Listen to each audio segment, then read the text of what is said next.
todos los que estamos en este lugar, en esta casa de adoración, y también aquellos hermanos pues que están pendientes de este mensaje, de este día, de esta preparación para este día sábado. Necesitamos de que le pongamos mucha mente a este estudio que vamos a tener hoy. Es un estudio muy edificativo, al igual que los estudios que hemos preparado en el inicio del día de reposo. Ojalá pues esto nos sirva para que nosotros cada día podamos ascender en esa escalera, ¿verdad? En la escalera de la salvación. Vamos a orar primeramente, hermano.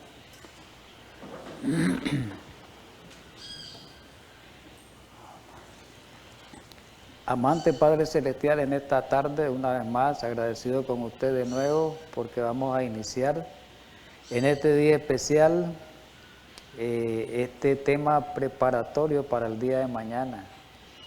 Es un tema muy especial para ayudarnos a fortalecernos, a crecer espiritualmente, a motivarnos en nuestro proceso espiritual. Ayúdanos pues que en esta tarde, en esta noche que vaya oscureciendo, sea tu Espíritu Santo el que nos ayude a entender este mensaje, que es de mucha importancia para los tiempos que estamos viviendo. Ayúdanos para sentir esa necesidad espiritual de ser instruidos por tu Espíritu. Gracias en esta tarde, en Cristo Jesús. Amén. Bueno, hermanos, como aparece ahí en la imagen, el tema de hoy, ¿verdad? O la meditación de hoy en esta tarde se llama la necesidad de colirio. Es muy bonito el nombre, ¿verdad? Y vamos a ver a qué nos vamos a referir cuando decimos colirio. Este término lo vamos a aplicar en términos espirituales, ¿verdad? No es el colirio literal, de hecho. Para ello tenemos que leer un poco un mensaje que ya conocemos como Adventista del Séptimo Día, que es el mensaje de la iglesia de la Odisea. Es el mensaje dirigido de Jesús a la última iglesia, a la iglesia nuestra, al último remanente de la iglesia Apocalipsis 12:17. Y ya lo hemos estudiado este mensaje. Hoy no venimos a estudiar el mensaje de la Odisea, solamente hacemos mención de algún término ahí que vamos a utilizar. No es el mensaje, ¿verdad?, que vamos a estudiar meramente a la Odisea. Vamos a leer estos 5 versículos para que arranquemos en el estudio de esta tarde. Y dice: y escribe el ángel de la iglesia en la Odisea. He aquí el amén, el testigo fiel y verdadero, el principio de la creación de Dios, dice esto. ¿Quién es el testigo fiel y verdadero? Hemos dicho en otro estudio: Cristo Jesús. ¿Y qué es lo que dice Cristo Jesús a esa iglesia? Nosotros, ¿verdad? Que somos los que estamos representados ahí en ese mensaje. Yo conozco tu obra, que ni eres frío ni caliente, ojalá fuese frío o caliente. Pero por cuanto eres tibio y no frío ni caliente, te vomitaré de mi boca. Porque tú dices, el 17, yo soy rico y me he enriquecido y ninguna cosa tengo necesidad, y no sabes que eres un desventurado, miserable, pobre, ciego y desnudo. 18, por tanto yo te aconsejo que de mí compres oro refinado en fuego, para que seas rico, y vestidura blanca para vestirte, y que no se descubra la vergüenza de tu desnudez, y esto es importante, en rojo, y unge tus ojos con colirio para que vea. En el versículo 17 ustedes pueden notar, y en el versículo 18 alguna frase en roja, tan remarcada, tan resaltada. Esa frase que aparecen en roja están mencionando, ¿verdad?, el colirio. Están mencionando una de las enfermedades espirituales que tiene la iglesia de la Odisea, como es la ceguera espiritual, ¿verdad? Y están mencionando ahí en el versículo 18, o sea, en el 17, mencionando cuál es el remedio espiritual para esa ceguera. Y aplica que el remedio espiritual es el colirio, ¿verdad? Ya entendemos muchos adventistas este término que significa colirio, sin embargo, hay muchos hermanos que tal vez le están viendo y no entienden, de otros hermanos de otras iglesias. El adventista entiende bien, bastante bien lo que es el colirio y qué significa la ceguera espiritual, de acuerdo al contexto de este mensaje de la Odisea, o sea, Apocalipsis 3, del 14 en adelante. Pero hay hermanos de otras denominaciones que ellos no entienden, ¿verdad? A algunos, ¿verdad? Aunque la Biblia habla a veces claro acerca de ese término. Y en el comentario bíblico adventista en el tomo 7, en la página 779 nos ayuda para describir ese término simbólico que aparece ahí, su significado espiritual, y dice: el colirio simbólico que se ofrece a los laodicenses es el antídoto celestial para su ceguera espiritual. El antídoto es el remedio. El remedio para la ceguera es el colirio espiritual. Su propósito, ¿cuál es el de este colirio? Es abrirle los ojos a su verdadera condición. Importante esto. ¿Y en qué consiste esto? Esta es la obra del Espíritu Santo. Dice Juan, ¿verdad? Recordemos que en San Juan, capítulo 16, aparecen los pasajes cuando dice que el Espíritu Santo es el que convence de pecado, de justicia y de juicio. Solo por medio de su obra, de la obra del Espíritu Santo, es una obra convincente que convence en el corazón, puede eliminarse la ceguera. La ceguera espiritual de la odicense, de nosotros, de la iglesia de este tiempo, como miembro de la iglesia de este tiempo, como perteneciente de la iglesia de este tiempo, dice que la inmensa mayoría estamos ciegos espiritualmente. Y la única manera de que pueda quitarse esa ceguera, eliminarse esa ceguera, lo puede hacer el Espíritu Santo.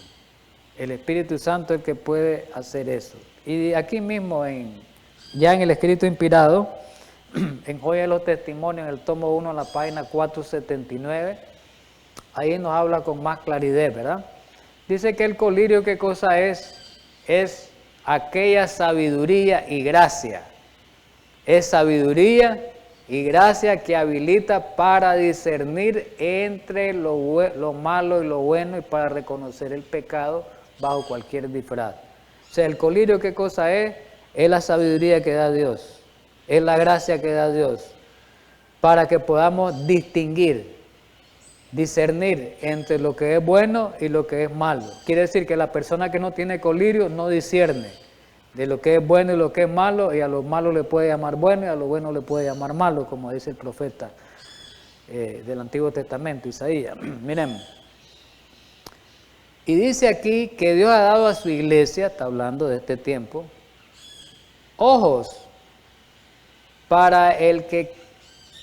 ojos que Él quiere que sean ungidos a la iglesia, cada uno de nosotros, con sabiduría. ¿Para qué?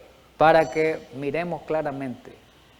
O sea, esta iglesia necesita ojos espirituales, necesita sabiduría, que es el colirio. La sabiduría es el colirio para poder discernir nuestra condición espiritual, para poder discernir entre lo bueno y lo malo. Entonces, el colirio en sí divino, que viene de Dios, impartirá ¿qué cosa? Claridad al entendimiento, nos va a hacer entender. Y lo último, también revelado, ahí aparece la cita de la Review and Herald, aparece citado por el comentario bíblico, el tomo 7, en la página 977, dice aquí claramente. Aquí lo dice ya claramente, lo traje de una a otra, hasta llegar ya a lo más conciso y lo más concentrado y lo más claro, que es la última cita. El colirio es el verdadero discernimiento espiritual que tanto falta entre nosotros. Ese es el colirio, pues las cosas espirituales, dice Pablo, deben discernirse espiritualmente. Entonces ya sabemos qué es colirio. El colirio es el discernimiento espiritual. Quiere decir que una persona, para que tenga el colirio, tiene que tener al Espíritu Santo. Si la persona no distingue, no discierne entre lo bueno y lo malo, no tiene al Espíritu Santo, no tiene el colirio, ¿verdad? Bueno, esta era manera introductoria. Es importante lo que voy a mencionar ahorita, ¿verdad? En este arranque, y quiero que le pongamos mucha atención los que estamos aquí presentes, hermanos aquí del grupo de esta iglesia, y también los hermanos que están viendo, ¿verdad? Pongámosle mucha atención a esto que vamos a presentar. Hay una pregunta interesante que permite el tema plantearnos primero.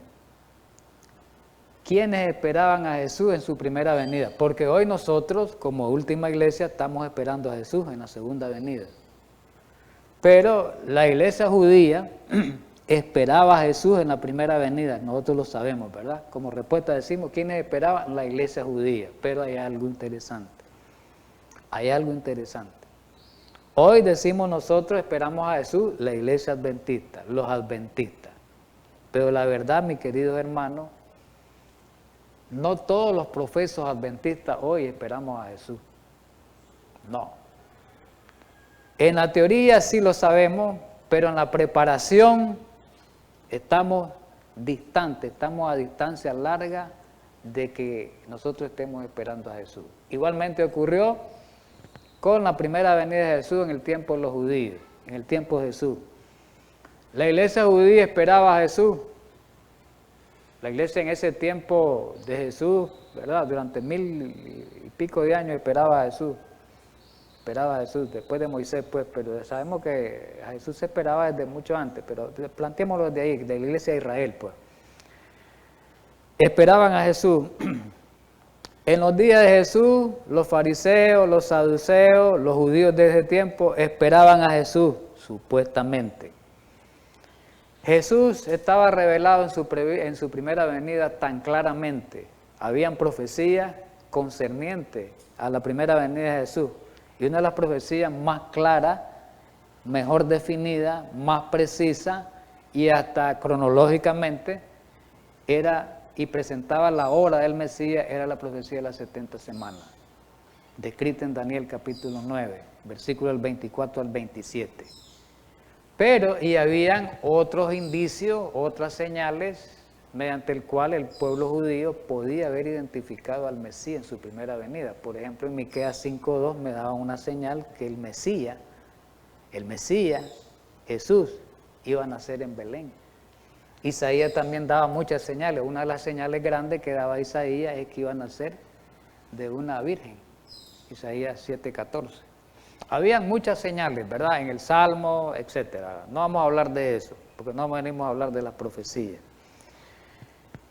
Pero en su primera venida, no todo el mundo lo esperaba a Jesús, aunque había estudiado la Biblia, supuestamente, como ahora todo el mundo está estudiando la Biblia, pero no están estudiando correctamente bien la Biblia, como en ese tiempo. El cielo anunció la llegada del Mesías a aquellos que lo esperaban. El cielo anunció, hoy también se va a dar eso, la llegada del Mesías a aquellos fieles que lo esperaban nada más. Ahora la pregunta es, viene una pregunta, ¿toda la iglesia judía era fiel? No. ¿Quiénes fueron esos fieles entonces? Era un grupito nada más de ese tiempo. Hoy lo mismo, hoy va a ocurrir lo mismo. Hoy va a ser un grupito fiel el que esté esperando al Mesías en su segunda venida. Pero centrémonos en la primera. ¿Quiénes fueron esos fieles en la primera venida? Fue un grupito selecto, pequeño. Aquí el comentario bíblico en el tomo 5 los menciona. Ahí está, miren, en la página 685 y 686, miren, los menciona con detallito. Un grupo de humildes, ¿quiénes fueron esos que esperaban a Jesús? Un grupo de humildes y piadosos investigadores de las Escrituras. No eran ni eruditos, tales como Zacarías, el padre de ¿quién? Juan el Bautista, sacerdote, y Elizabeth, ahí está la cita. José, el marido de María, María también, claro, esperaba a Jesús. Los pastores, ahí está la cita, el deseado de toda la gente. José de Arimatea, uno del Sanedrín, era el único de los estudiosos de la Biblia grande, erudito, que esperaba al Mesías, rico, que esperaba al Mesías. Fue convencido por las enseñanzas de Jesús. Simeón, otro anciano. Ana, otra anciana profetisa. Los magos, Y además de esos, habían unos pocos más, dice Lucas 2:38, unos pocos más, ¿verdad? Es importante ver esto. Ahora miremos en Hebreos 9:28 aplicado a la segunda venida. Así también Cristo fue ofrecido una sola vez para llevar los pecados de muchos y aparecerá por segunda vez, segunda venida, sin relación con el pecado. ¿Para qué va a venir a hacer Jesús una segunda venida? Para salvar a quienes, a toditos, quiere salvarlo Jesús a todos. Porque la Biblia lo dice claramente, Jesús quiere salvarnos a todos. Pero dice, ¿para salvar a quién? Dice este pasaje, a los que le esperan. En la primera venida, ¿quién salvó? ¿Quiénes lo identificaron? Los que lo esperaban. El resto no lo identificaron a Jesús, más bien lo condenaron, lo mataron porque no lo esperaban, no estaban preparados. ¿Sabían ellos, habían estudiado la profecía? Sí, pero no tenían el Espíritu Santo, no tenían el discernimiento. Le estudiaron la profecía, como ahorita todo el mundo me la puedo aprender, la profecía, todas las profecías, me puedo aprender las doctrinas del sábado. ¿Qué remedio aprenderme en la memoria? Pero si no tengo el Espíritu Santo y no tengo discernimiento, de nada me sirvió tanta teoría, como a los eruditos fariseos, los doctores de la ley, de nada les sirvió, maestros de la ley, de nada. Igualmente hoy, miremos. Entonces, vamos a tratar a dos personajes en la Escritura, oiga bien, de todos esos que mencionamos, de la primera, referente a la primera venida que esperaban al Mesías, vamos a tocar dos personajes y ancianos ya, que son Simeón y Ana la profetisa. Vamos a tomar esos dos personajes y hacer el estudio ampliado sobre eso, ¿verdad? Y aplicarlo para nuestros días. Vamos a ir a la lectura así, que hablan de Simeón y de Ana. Vamos a leerla bastante completa, Lucas 2:21 al 32, leo corrido. Cumplidos los 8 días para circuncidar al niño, le pusieron por nombre Jesús, el cual le había sido puesto por el ángel antes que fuese concebido. Versículo 21, vamos al 22, y cuando se cumplieron los días de la purificación de ellos, conforme a la ley de Moisés, le trajeron a Jerusalén para presentarle al Señor. Versículo 23, como está escrito en la ley del Señor, todo varón que abriere la matriz será llamado santo al Señor. 24, y para ofrecer conforme a lo que se dice en la ley del Señor, un par de tórtola o 2 palominos. Sigue el 25. Esto que viene es interesante y que esté en rojo todas estas partes. Me gusta que lo centremos y que lo miremos y lo miremos minuciosamente. Y aquí había en Jerusalén un hombre llamado como Simeón. ¿Cómo era ese hombre? Tenía características especiales. Esa es la característica que tenemos que tener los que estamos esperando supuestamente al Mesías hoy. Si no tenemos esa característica de Simeón y de Ana, no estamos esperando al Mesías, no estamos preparados, igual que en ese tiempo. Miremos. Dice que Simeón, ¿cómo era? Justo, dos cosas, justo y piadoso. Debemos de ser nosotros justos y piadosos. Vamos a ver qué significa eso.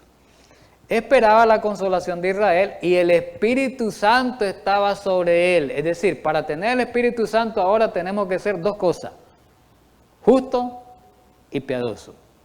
¿Y qué dice el 26? Y le había sido revelada por el Espíritu Santo, lo tenía discernimiento, tenía el colirio, que no vería la muerte antes que viese al ungido del Señor. Tenía el colirio, la Odisea no lo tiene, la inmensa mayoría de nosotros no lo tenemos. Tenía el colirio, la inmensa mayoría de los judíos no lo tenían, no tenían el Espíritu Santo.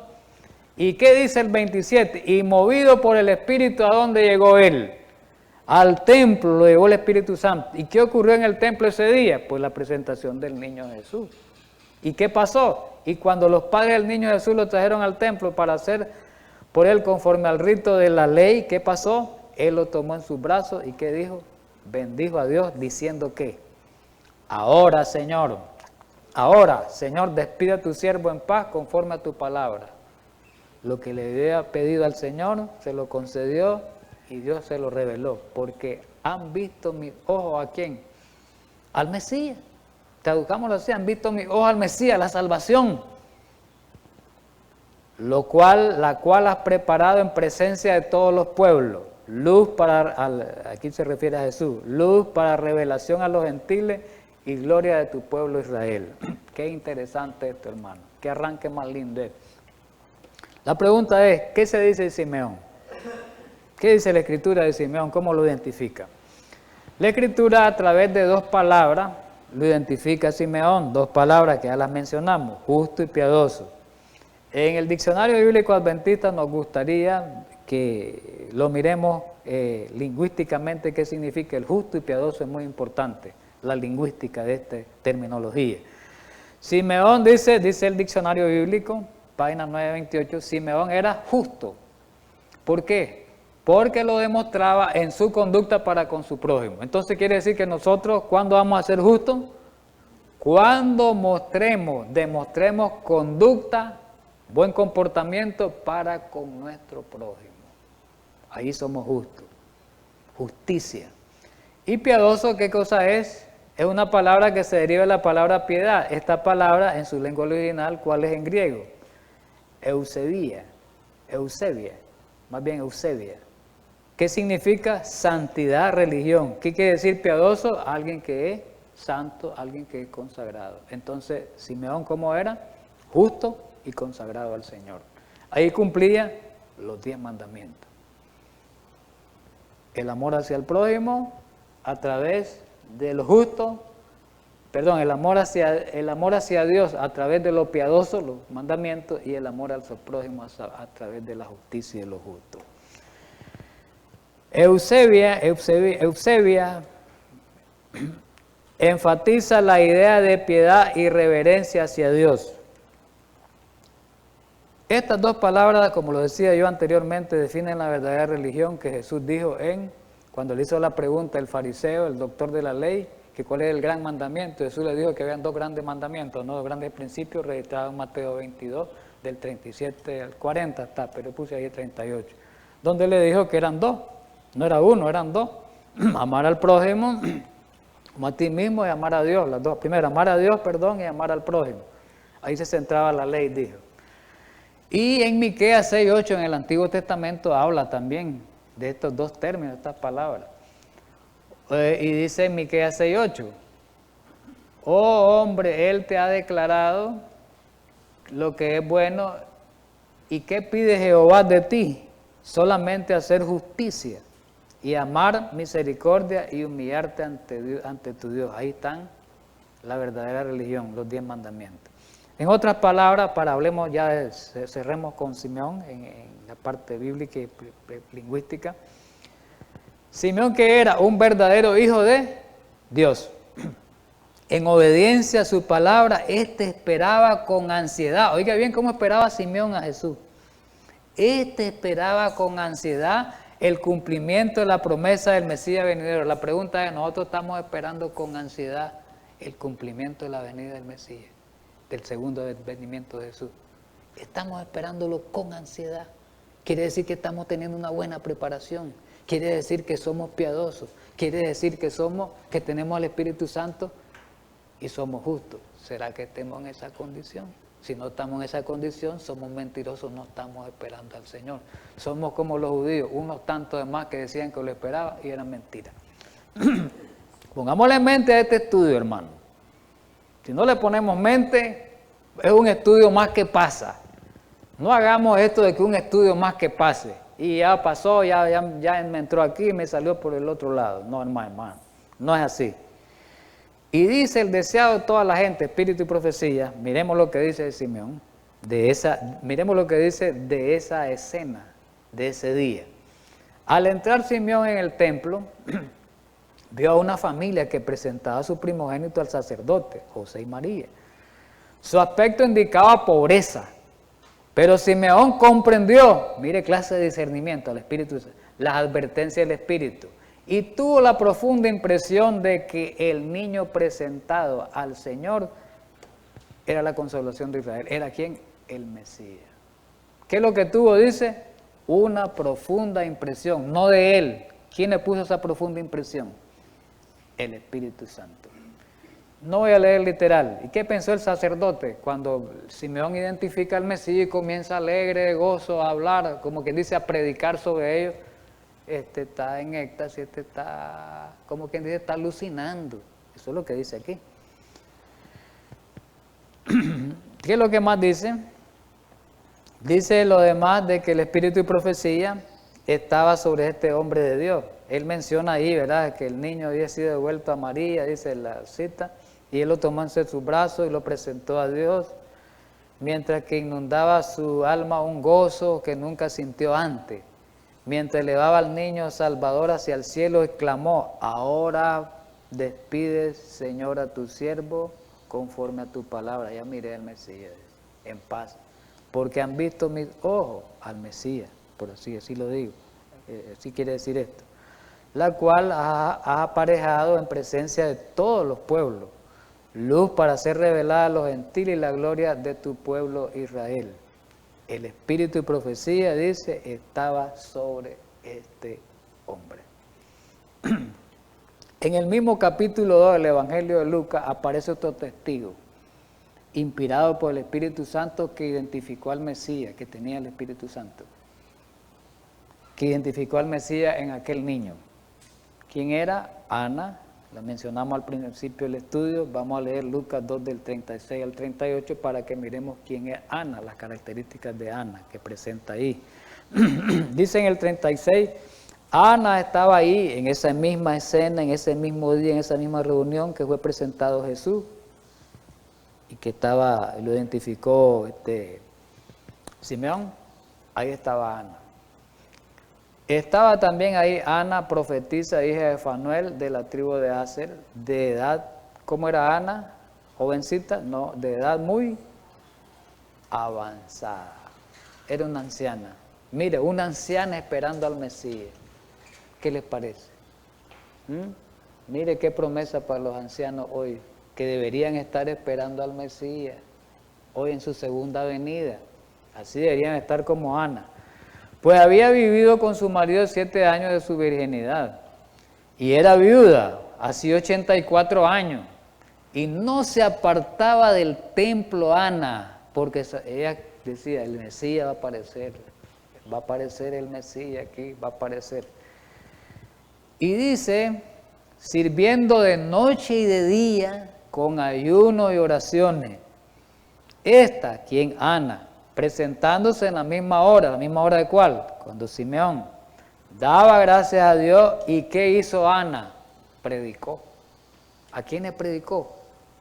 Y hablaba del niño a todos los que esperaban la redención en Jerusalén. Había otro grupo ahí de personas que no las menciona con nombre, pero sí había otro grupito que esperaba al Mesías.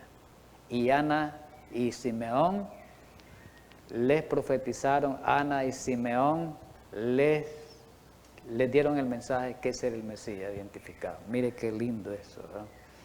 Vamos al espíritu y profecía, pues. Vamos al espíritu y profecía para que nos ayude a entender muchas cosas y la aplicación de ese mensaje para nosotros en este tiempo. Con esto queremos que nos quede esto que vamos a estudiar grabado en nuestra mente. Aquí, en esta escena que ocurrió ahí ese día, en el templo, en la presentación de Jesús y la identificación de Jesús por Simeón y después por Ana. Simeón, vamos al caso de Simeón. Simeón y los sacerdotes representan a dos clases. Oiga bien, Simeón y los sacerdotes representan a dos clases. En la Odisea también. En esta iglesia, en la última iglesia, hay dos tipos de creyentes. Fíjese bien.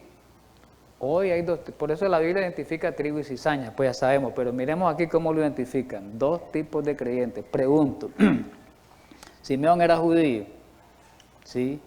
¿Los sacerdotes eran judíos? También. ¿Simeón era de la iglesia de Dios de ese tiempo? Sí, eran miembros. ¿Y los sacerdotes eran? Claro, eran dirigentes. Los dos estaban en la iglesia. Los dos estaban esperando a Jesús. Sí, pero en teoría estaban esperando a los sacerdotes, no estaban preparándose. para el encuentro con Jesús. Simeón sí se estaba preparando. Entonces este es un mensaje para nosotros. Habemos muchos, la inmensa mayoría, hermanos, desgraciadamente así es, que venimos a las iglesias y no nos estamos preparando para el encuentro con Jesús porque no tenemos el Espíritu Santo, no tenemos discernimiento. Aunque estudiemos la Biblia. Los sacerdotes eran grandes estudiosos de la Biblia y no identificaron al Mesías. ¿No lo identificaron? Simeón fue estudioso de la Biblia y lo identificó, no era ni erudito. Los que son guiados por el Espíritu de Dios aplicado a nosotros. Simeón y los sacerdotes representan a dos clases. La primera clase, los que son guiados por el Espíritu de Dios, que era Simeón ese día, y ahora nosotros los que son guiados, el caliente del mensaje de la Odisea. Los que son, primer grupo, los que son guiados por el Espíritu de Dios porque están dispuestos a ser instruidos. ¿Y cuál es el otro grupo? Los que negándose a recibir la luz que los conducía a toda verdad son guiados por ¿cuál espíritu? Por el espíritu de potestad de la tiniebla, del diablo, pues. Y diariamente son conducidos a una oscuridad más profunda. Oiga bien, diariamente quiere decir que el que no tiene hoy al Espíritu Santo no es ni piadoso, no es ni justo. Diariamente, ¿para qué lado va? Dice que va de retroceso, va conducido a una profunda oscuridad. Esto es peligroso para nosotros en este tiempo. Quiere decir que el que no avanza en el sentido correcto va retrocediendo para atrás. Y Elena White es una cita antigua que la leí hace años, no sé dónde está, hace años, donde decía ella en esa cita, una parte, que los que no avanzan en el camino correcto, dice que retroceden velozmente hacia atrás. El retroceso es una velocidad grande para atrás. Aquí lo dice esta cita.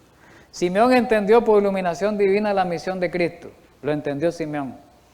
El Espíritu Santo impresionó su corazón. Pero los sacerdotes, oiga bien, y gobernantes estaban llenos del espíritu ¿de quién? Del diablo, el enemigo de Dios.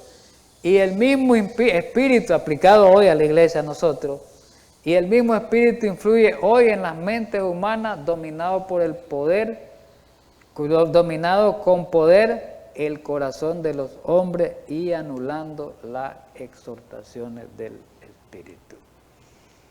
Muy bien. Sigamos con Simeón, espíritu y profecía. Ahí aparece la cita. Simeón comprendió que tenía en sus brazos aquel que es el camino, la verdad y la vida. Comprendió Simeón. En ese momento no había nada en la apariencia externa de Cristo que le diera esa seguridad. No podía identificar, por eso los fariseos no lo identificaron, los sacerdotes. Pero Simeón había vivido en la atmósfera del cielo. ¿Quiénes van a identificar al Señor cuando vengan segunda vez? ¿Quiénes van a identificar los acontecimientos, las señales? Los que viven en la atmósfera del cielo. La pregunta es, ¿tú y yo estamos viviendo en la atmósfera del cielo? ¿Tú y yo estamos respirando los aires de la atmósfera, el oxígeno celestial de la atmósfera del cielo? ¿Será que estemos respirando eso? ¿Verdad? ¿Será que estemos viviendo eso? Eso es importante. Los brillantes rayos del sol de justicia le daban discernimiento espiritual ¿a quién? A Simeón. Nos tiene que dar a nosotros también. Su deseo predominante había sido ver a Cristo.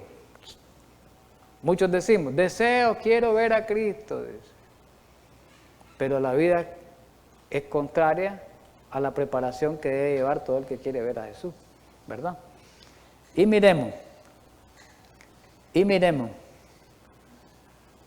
la pureza de su vida correspondía con la luz que había recibido, estaba preparado para la revelación de la gran verdad de que ese niño desválido era un ungido del Señor, quien era el mismo Mesías.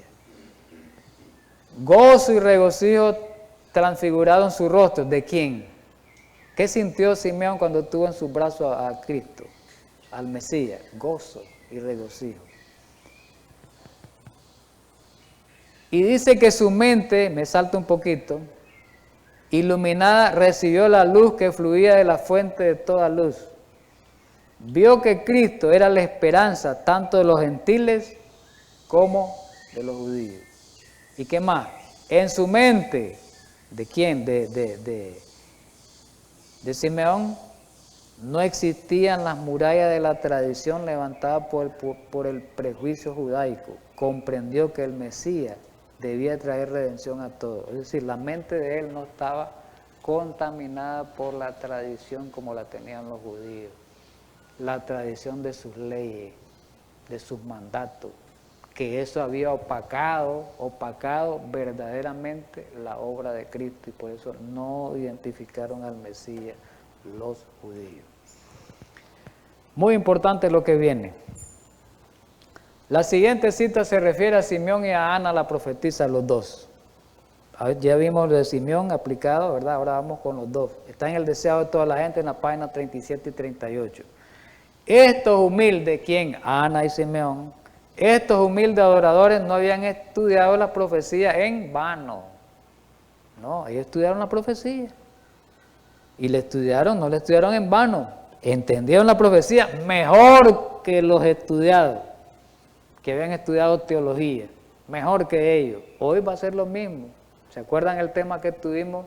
Que en el último tiempo los que van a predicar el mensaje, ¿quiénes van a ser? Los grandes eruditos, la inmensa mayoría. Los grandes pastores que estudiaron en las universidades, esos son los que van a predicar el mensaje, este último mensaje. ¿Quiénes son? Los sencillos, los del pueblo. Entonces se cumple lo que pasó hace 2000 años, casi 2000 años. Dice aquí el escrito, sigo con el escrito, pero los que ocupaban los puestos de gobernantes, los eruditos y sacerdotes en Israel, aunque habían tenido delante de sí los preciosos oráculos proféticos, tenían todas las profecías, tenían la Torá, tenían el montón de leyes que ellos habían escrito, no andaban en el camino del Señor. ¿Y cómo estaban los ojos de ellos? Sus ojos no estaban abiertos para contemplar la luz de la vida.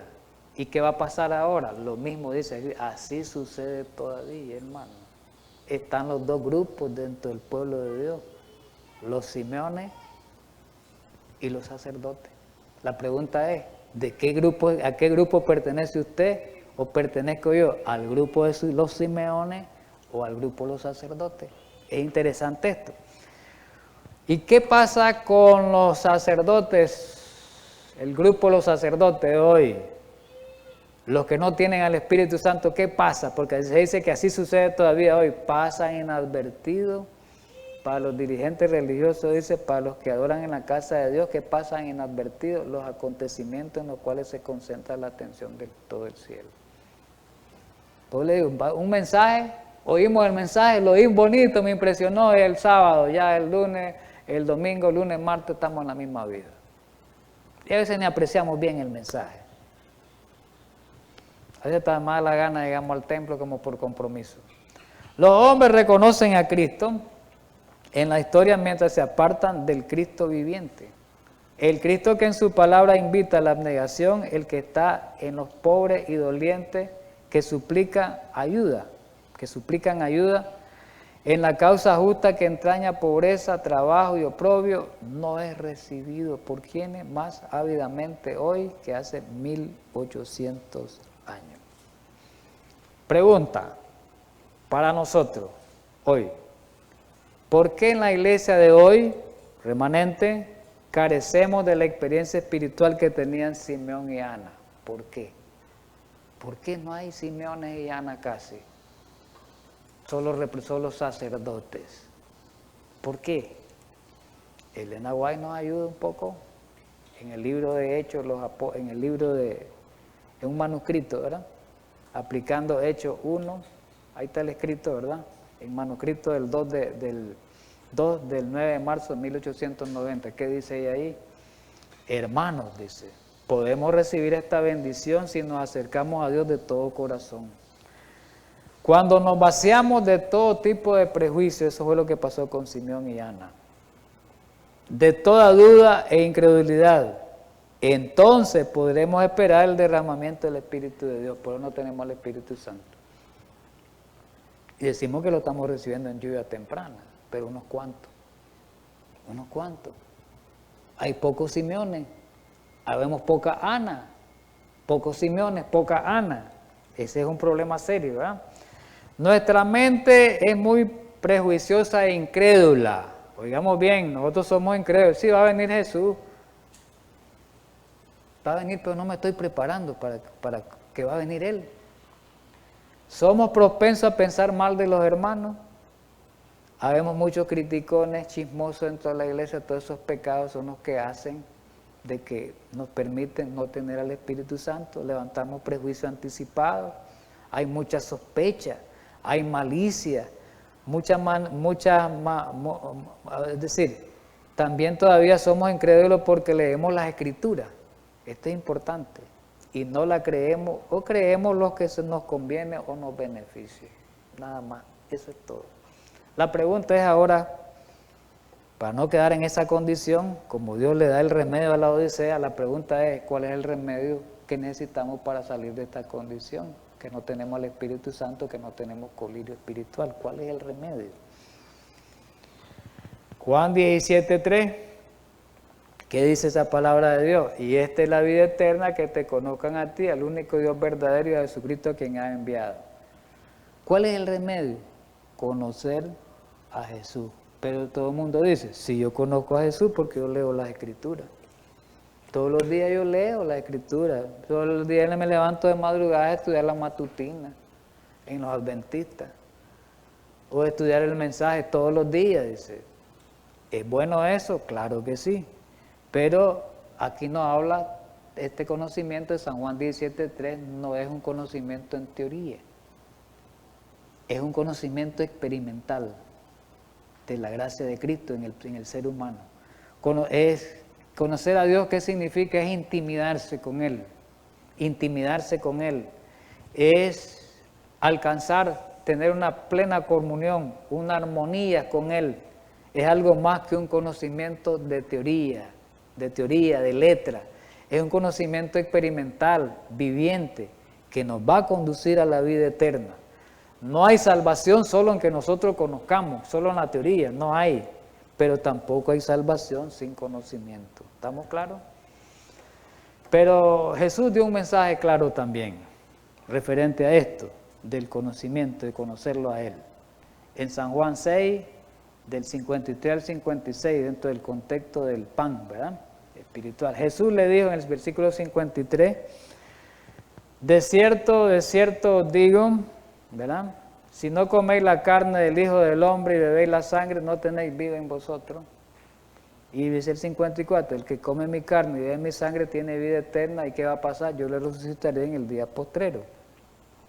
Porque mi carne, ¿qué es? Dijo Jesús, verdadera comida. ¿Y mi sangre qué es? Verdadera bebida. El que come mi carne y bebe mi sangre, en mí permanece y yo en él. Ya hemos explicado esto muchas veces, ¿verdad? Pero lo vamos, con el deseo de toda la gente, nos va a ayudar un poquito qué significa todo esto. Deseo de toda la gente, página 353. Es importante esto. Comer la carne y beber la sangre de Cristo, ¿qué cosa es? Inspirada, ¿eh? Estas no son palabras mías, ni lo estoy explicando yo. Estoy leyéndolo nada más. ¿Qué cosa es? Es recibirle como Salvador personal, creyendo que perdona nuestros pecados y que somos completos en Él. ¿Qué cosa es comer la carne y beber la sangre? Contemplar el amor de Él, espaciarnos en el amor de Él, absorbiéndolo todo. Es como llegamos a ser participantes de su naturaleza. Lo que es el alimento para el cuerpo, pone la parte física como ejemplo, ¿verdad? El cuerpo necesita comida para nutrirse, para vivir, para fortalecerse, si no muere. Y aquí lo pone también en la parte espiritual. Lo que es el alimento para el cuerpo debe serlo Cristo para el alma en la parte espiritual. Sin Cristo el alma está muerta, ¿verdad? Sin el alimento, porque Cristo es nuestro pan espiritual, ¿verdad? El alimento no puede beneficiarnos a menos que lo comamos, a menos que llegue a ser parte de nuestro ser. Así también, ¿quién? Cristo no tiene valor para nosotros si no le conocemos como Salvador personal. Eso es comer la carne. Tenemos que conocerle como Salvador personal. Y aquí lo dice claramente cuál es ese conocimiento. Un conocimiento teórico no nos beneficiará. Conocer a Jesús no es conocer que Jesús murió hace 2000 años y que nos vino a salvar nada más. Eso es todo. Y que se vino a ser hombre. Eso no es, esa es teoría, es buena. Pero conocer a Jesús es algo más profunda. Es amistarse con Él. Es lo que es la experiencia de Pablo. Fue la vida de Pablo cuando Pablo dijo, con Cristo estoy juntamente crucificado y ya no vivo yo, mas vive Cristo en mí. ¿Verdad? Gálatas 2:20. Debemos alimentarnos de Él, recibirle en el corazón, de tal manera que su vida llegue a ser la nuestra. Debemos asimilar su amor y su gracia. Vamos a la conclusión. Ya vamos concluyendo en estos pocos minutos que nos quedan. En Santiago 4, 8 y 9 ya lo hemos estudiado. Hemos estudiado mucho estos pasajes, pero lo vamos a terminar aquí. Vamos a terminar el estudio dando una aplicación de esto al estudio que estamos viendo hoy. Acercaos a Dios, porque dice que tenemos que amistarnos con Jesús, tenemos que intimidarnos con Jesús. Acercaos a Dios y Él se acercará a vosotros. Pecadores, limpiad las manos, y vosotros los de doble ánimo, purificad vuestro corazón. Y dice el 9, afligido, lamentad y orad, vuestra risa se convierte en llanto y vuestro gozo en tristeza. Perdón. Entonces, ese último pasaje, afligido, lamentad y orad. Estas palabras nos inducen a preocuparnos de nuestra condición espiritual en este tiempo. Nos hablan que la necesidad del cristiano en qué radica en la comunión con nuestro Señor, ¿verdad? Y si nosotros tenemos esa comunión como la tuvo Simeón, como la tuvo Ana, como la tuvieron los que le esperaron, ¿qué va a ocurrir en nosotros? Aquí está. Va a ungir, vamos a tener un discernimiento correcto. ¿Y qué va a pasar? Va a ungir nuestros ojos espirituales con el colirio del cielo, con el colirio divino, para poder identificar los acontecimientos y las señales que se desarrollan en nuestro alrededor, que tienen que ver con el pronto regreso de Cristo por segunda vez. Y para despedirnos, ojalá quiera Dios que no nos pase como ocurrió con la iglesia judía. Ya sabemos lo que ocurrió con la iglesia judía, que a pesar de que estudiaron tanto, tenían tantos oráculos, tenían tantas profecías en el Antiguo Testamento, como no tenían el Espíritu Santo, no pudieron discernirla. No pudieron identificar al Mesías venidero, porque ellos fueron prejuiciosos e incrédulos. Cuando vino Jesús, en vez de identificarlo, más bien lo persiguieron, lo ultrajaron, lo vituperaron y al final lo mataron. Ojalá que en este tiempo nosotros nos aflijamos nuestra condición. Y ojalá Dios quiera que pidamos al Espíritu Santo, porque en oración podemos pedir al Espíritu Santo para que sea derramado en nosotros, pero tenemos que abrir nuestra puerta para que Él entre. Pero ya sabemos de que tenemos que arrepentirnos de nuestros pecados. Hay condiciones, ¿verdad?, para que el Espíritu Santo pueda morar y reposar en nosotros, ¿verdad?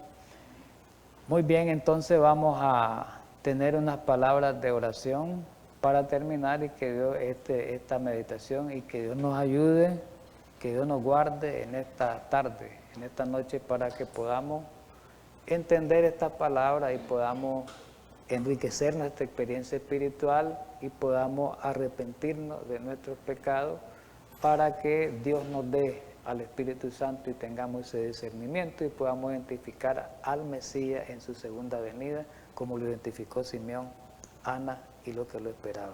Vamos a orar.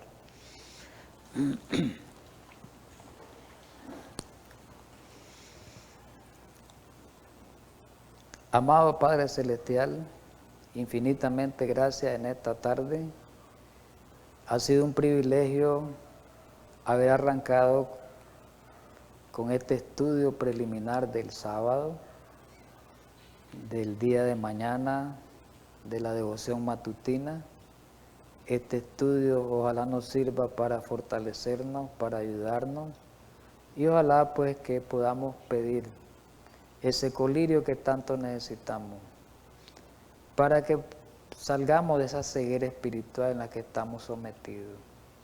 Ayúdanos, Señor, a tu pueblo, como ayudaste a aquellos de antaño, aquel pueblo antiguo que estuvo dispuesto a anhelar y a desear la presencia tuya.